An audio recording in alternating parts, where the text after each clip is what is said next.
Donc on est à la fin de ce colloque, deuxième colloque consacré aux trajectoires migratoires et à la santé autour de la naissance. Et ce qui est certain, c'est qu'on n'a pas épuisé le sujet. Donc on a encore de la marge devant nous. Alors cette journée a démontré une nouvelle fois l'intérêt des regards croisés entre des disciplines, le droit, la sociologie, la santé, la clinique, etc.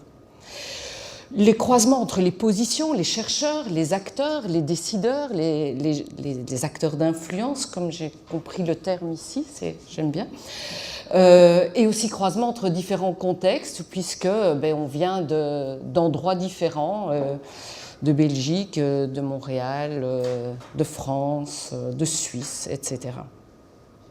Et donc il faut ces regards croisés pour aborder ces questions. Alors dès l'entrée, François Crépeau nous a bien expliqué comment nos politiques migratoires actuellement contribuent en fait à rendre vulnérables et précarisent fortement les migrants à faible capital.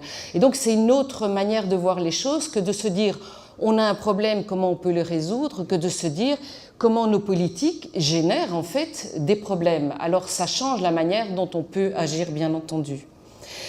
Heureusement, il ne nous a pas laissé face à un constat démobilisant, au contraire. Moi, j'en retiens, entre autres, beaucoup de choses, donc je prends quelques petits trucs à gauche, à droite, qu'un levier important sur lequel on peut s'appuyer pour faire évoluer la situation est que les migrants ont des droits et que tout ce qui peut être fait pour que leur voix compte fera avancer l'exercice réel de ces droits. Donc c'est aussi un positionnement différent, je pense, pour avancer.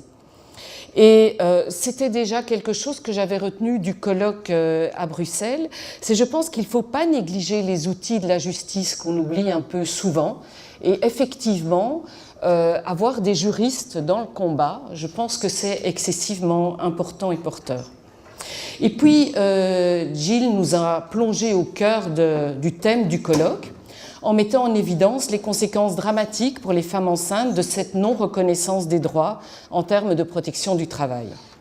Et c'est parce qu'elles ne disposent pas de protection sociale que ces femmes sont contraintes de travailler dans des conditions précaires qui mettent en danger leur santé, qui nient leur dignité, et que ces emplois qui sont underground, informels, ne permettent pas d'accéder à la protection sociale.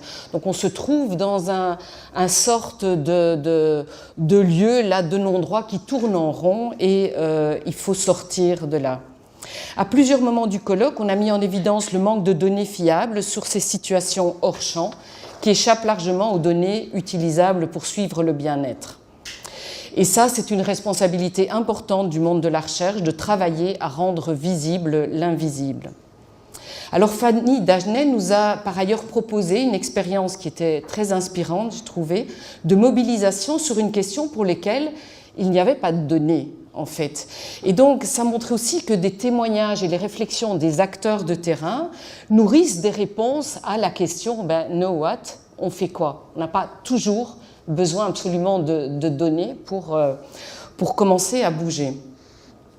C'est donc un colloque qui met en route, qui nous invite dans un optimisme volontariste. C'est un choix d'être optimiste, on a discuté ça un peu ce matin, qui nous invite à travailler ensemble et en dialogue avec les acteurs d'influence, et les intervenants du panel confirment que des initiatives porteuses sont en cours, qu'elles sont soutenues, qu'il y a du boulot, mais qu'on peut le faire ensemble. Donc ça, c'est une très bonne nouvelle.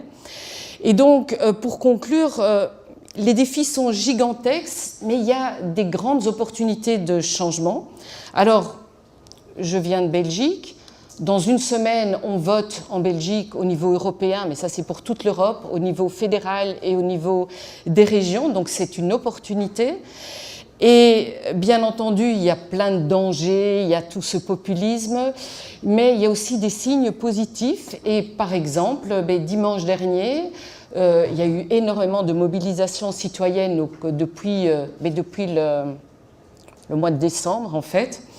Mais là, on marchait ensemble les défenseurs des droits des migrants, les jeunes qui défilent pour dire « inquiétez-vous de l'environnement et de notre avenir », et tous ceux qui luttent contre la pauvreté et qui se battent contre les inégalités sociales. Ils sont mis ensemble parce que c'est la même combat, c'est la même chose. Et ça, je trouve que c'est extrêmement important et positif, et donc une opportunité, je pense. Et dans ces combats-là, je pense que la voix des migrants doit être entendue et portée. Et je vais conclure là-dessus. Bien entendu, je voudrais remercier, je ne sais pas s'il est encore dans la salle, Samuel Montiège, qui a été la cheville ouvrière de l'organisation de ce colloque. Je pense qu'on peut l'applaudir, mais je ne sais pas s'il est là pour l'entendre.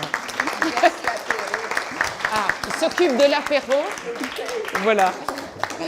Remercier bien entendu Marie-France Reynaud, le Centre Léa Robach, la Fondation Chagnon, la Direction de Santé Publique. Moi j'oublie parce que je ne suis pas de Montréal, donc je risque de me tromper, mais toutes les personnes qui ont vraiment contribué, puis à vous tous qui êtes ici. Et j'espère que les liens vont continuer, on va se retrouver encore une fois au moins, et puis qu'on va pouvoir poursuivre les dialogues entre nous. Voilà, très belle soirée à tous.